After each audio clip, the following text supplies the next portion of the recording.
big shot. You're a real big shot. Shut your mouth off. You're a real big shot. Shut your mouth off. You're walking away. Yeah, keep walking. Keep walking. Keep walking. Dealing with the legislature is like dealing with your children who have a book report due. The teacher union said, well, that means he hates teachers. They are a political thuggery operation.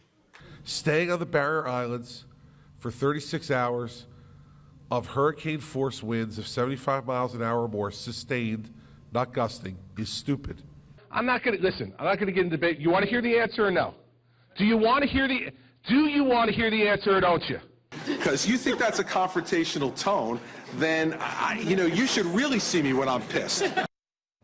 Those are just some of the governor's greatest or worst hits, depending on your perspective of him, doing what many argue said made him so popular, seeming so authentic, but what also may have made his aides, the critics would say, so much more likely to do some bullying of their own, and there's so much more. A few weeks ago, you may have seen the Times piece that talked about some of the, let's just say, underhanded things or petty things, depending on how you look at it, that the governor had done to some people who didn't see things his way, including taking away police security for a former Democratic governor after the governor had the temerity to criticize Christie, or yanking the funding from a Rutgers professor because the professor didn't exactly see eye to eye with the governor on something, or killing a judicial appointment of a state senator and disinviting a state senator from an event that the governor was holding in that senator's own home district. By the way, that's Tom Kean Jr., Republican, and the son of the former governor.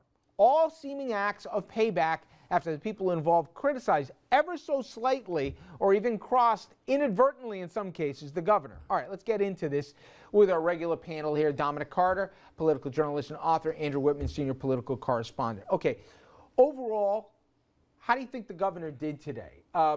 We can still say, and I think there are outstanding questions, but I think he's definitely in a better space than he was at this same time when we were talking about this last night.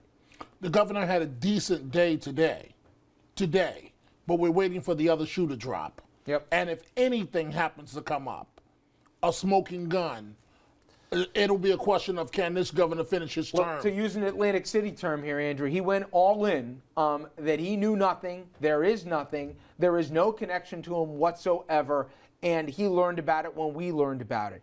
If there is a thread that the now since fired aide, or the guy that has decided to, Wilstein, who's decided to not testify here and take the fifth, if either of those two decide to say, oh, I didn't do this in a vacuum, governor knew what was going on, then it could be, game, set, match.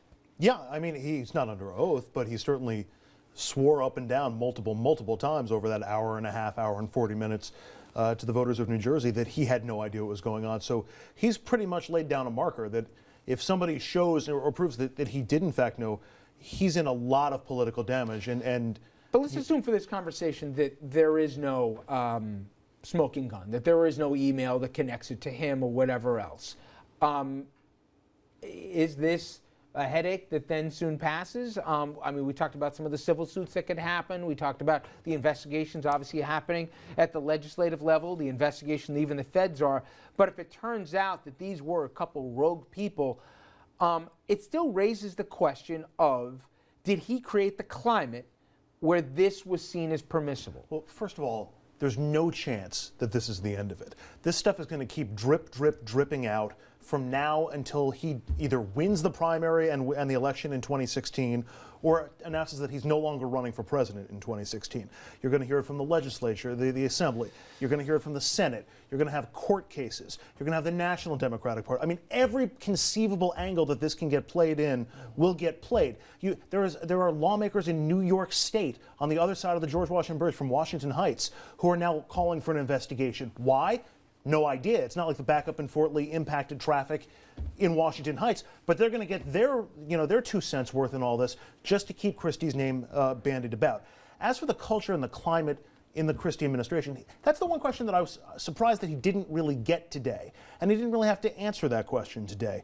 And I think those questions will continue to dog him as well. He did get it. His answer was, if you really know me, I'm not a micromanager. If you really know me, I delegate a lot of authority. And I thought listen, he did as well as he could have. I mean, there's no way he did the old, I'm going to take every question until everybody's exhausted and we go home here. And he stood there for, and you can't minimize the talent it takes to do that. But that all said, he wanted it both ways. In one hand, he says, the buck stops with me. I'm an executive in chief. He's given everybody advice. Don't be cute. Don't be whatever else. He said that about, well, how President Obama ought to handle things. But now he says, hey, you know, how was I supposed to know what everybody's doing in my office? So, Richard, they all want it both ways. And frankly, this administration has been caught. There's no way in the world that these top aides, and here's the problem, when you're a very loyal aide to a personality like Christie, everything is fantastic as long as you're on the same team. But when he give a knows couple you, examples, because there was two that I want to think of that, and he's done much better than both here in terms of after his first 4 years. We saw the margin and won his reelection, but both Rudy Giuliani and Eliot Spitzer, remember the steamroller? They both took the approach that any political rival in their own party of the opposition, they'd roll over here, but honestly, and it never lasts. But I really believe that Spitzer was a Girl Scout compared to Christie in terms of the things that Christie does. And those top aides that were so loyal to him, they have no reason to be loyal anymore. And guess what happens? They're going to get hit with subpoenas from the feds that are looking into this. So who do you be loyal to at that point? The governor that threw you under the bus and fired you, which he had to do? Or do you stand up for yourself? The governor, he had a decent day today, but I don't think it's going to last very long. I think he's in trouble. I think his campaign, as I said yesterday, before the headlines, his presidential campaign is on life support. My question is, and I know you guys are going to think I'm going out on a limb on this, will he get to finish his term as governor? That's how bad I feel this is. Well, we'll get into the politics next segment, Andrew. But again, the part that I still think he's got some problems with, and I give him a little bit more credit than you guys, he's a smart guy, he's a former U.S. attorney. If he had fingerprints on it, he wouldn't have handled it the way he did today. He could have nuanced the thing more. Damage control. It is, but he made it clear with no gray area. But that's the same thing you said a month ago. I mean, because he came out and he was flippant and he was, I worked the orange cones. My only point is, and now all of a sudden he's throwing people under the bus. Do you think I would have said that if for a second I thought my staff actually was involved with this? Right, but you think he didn't think there was going to be any more information that was going to come forward at that point. He didn't think his staff had anything to do with it. And now we've reached another, if you take him at face value and exactly what he said today, now he's laid down the law again, and if the actual bottom line shifts on this again, he'll be coming out and saying, well, there was something else I didn't know. I have no way of believing after today that he didn't necessarily know what was going on. We don't know. We're not going to know. And whether one of his underlings rolls on him. We'll see how this investigation goes, as you say, whether one of the folks here flips here or there is more of a thread whatsoever. The only part I will say is I do find it hard to believe, just as I said to the Assemblyman, that one single person in the governor's administration could have unilaterally made a call over to the Port Authority and not have been questioned and literally shut down 4 lanes, a couple of lanes, of the GW. To pretend that could happen in a vacuum, I think is naive, but we're going to play this out. Now, when we come back from here, Dominic touched on it, which is, this is a very ambitious politician we're talking about. This is a person who right now, forget about being governor, he's also in charge of the Republican Governors Association nationally, and obviously 2016 is on his radar, and he was asked about that as well today. We're going to get into the political prospects and the consequences for Chris Christie after this.